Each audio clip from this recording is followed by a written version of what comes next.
So something I've been told growing up just by my older peers, my grandparents, my parents, is to never talk about two things when you're at the dinner table or meeting a new group of people. And those two things are politics and religion. And we are going to talk about one of those things today, and that in this case, it will be religion. And now, even though religion is a little more open than politics might be, it is a little more open today than, say, it was back then, I do think that there's still some underlining tension of people and indulging in spiritual journeys and different religious activities. And I want to just state that I do believe that everyone has the right to experience different religious practices and spiritual practices as well. And to get started, I first want to state the difference between spirituality and religion. And this was written by Adam Brady in an article titled Religion versus Spirituality. And he states that religion is a set practice of beliefs where you worship a higher God. So in this case, Catholicism or Christianity, that would be Jesus.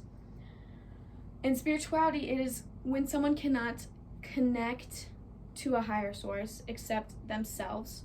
So they go through their everyday lives trying to find a spiritual moment between the things that connect them to themselves.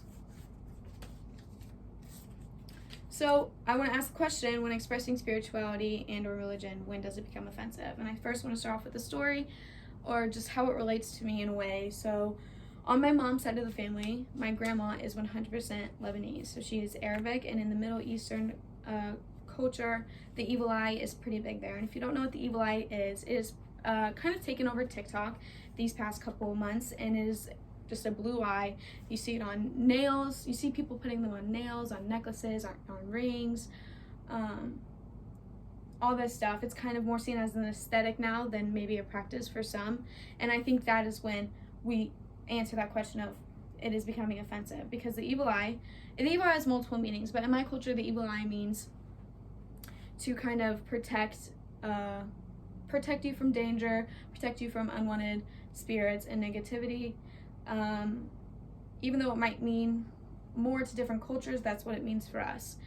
And you're never supposed to buy the evil eye yourself. You're always supposed to be gifted the evil eye on a bracelet, a pendant, a necklace, a headpiece. It's always supposed to be gifted to you. You're never supposed to take it. And oftentimes you do see people creating this eye for an aesthetic rather than a practice.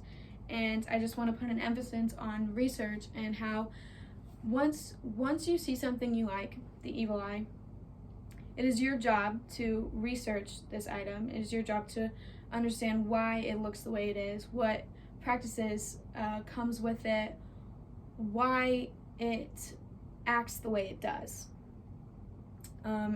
I do think it does become offensive when you aren't taking the time to take this religious practice, spiritual practice, and apply it to your life if you're wearing it every day with your life. And I, again, want to talk about another thing through TikTok, which is white sage.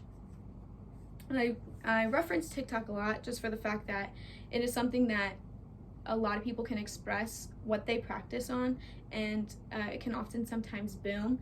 So people see that, and instead of researching it, they indulge in it and don't really take the practices along with it.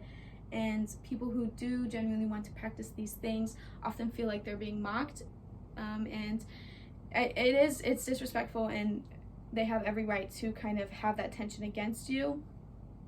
But yeah, so white sage, in an article I read called The History and Symbolism of White Sage, written by Miriam Hoover, they talk about where it came from the Native American culture. They were the first recorded culture to use it, what it does. So again, like the evil eye, wards off negative energy, unwanted spirits, and that can be from anything to purifying crystals or, again, spirits. I relate these two because they are two things that have become very popular the past couple months, and I do think that a lot of people don't necessarily take the right practices. And I also want to state that I think it's often shamed upon when someone might take some practices from one culture and then some practice of another culture and bring them together. And my statement for that is it it shouldn't be. I think the beauty of spirituality is that both spirituality and religion is that you are able to practice for what best fits you. So when you are doing the proper research and you are taking the time to know the way things are, it is okay if you take different practices from other religions and spiritual instances and apply it to your life, because that is what best benefits you. And kind of straying away from spirituality and getting to religion, I want to talk about a TED Talk that was spoken with the Interfaith Amigos, 3 spiritual leaders, a rabbi, pastor, and an imam.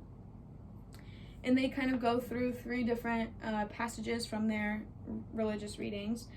They all are worded different but have the same meanings of love your friends, your neighbors, and respect everyone. They later state a quote that says, "It is all one and I am as I am," in Hindi, Hebrew, and English, basically saying we are allowed to have these different religious beliefs and still come together as one and find the commonalities between all 3 of them and love each other as a higher source intended. I think religion has become something that a lot of people stray away from, especially college students, when they kind of get away from their parents' like force of commands, like go to church and go spend this certain time practicing your religious duties. And in an article written by Elizabeth Redden called Religious Literacy, she tests 4-year college students, and 3/4 of them graded as C on religious literacy. And this has only become a problem because, as she stated in the article, someone had said it's not that it's an issue that people don't want to practice religion. It's the issue that it's always been last on the scale when wanting to learn about the different religions. And he expresses how it's not the fact that it's last, it's the fact that people need to respect it. It is important to respect other people's religions because it is their lifestyle, their practices. Even if it is religion or spirituality, it is their practices, it is their lifestyle. And when you go and you disregard it and you kind of take it in as your own aesthetic rather than your own practices that best benefit you, it loses its meaning of importance to the people who actually do want to practice it, because it is a way of life, and I think that it is important to put emphasis on that. So I do think that, again, I want to state that it is okay to bring other practices to you that best fit you once you are researched and educated about these different practices. Whether you want to take some practices from religion and or spirituality, if you fit them to your lifestyle and you are doing them for a genuine reason of self-benefit, I do think expressing spirituality in different religions can be a very, very impacting change into a lot of people's lives, especially college students. It takes the right amount of research, and it takes the right amount of respect to the different cultures that brought up these different religious and spiritual practices. Thank you.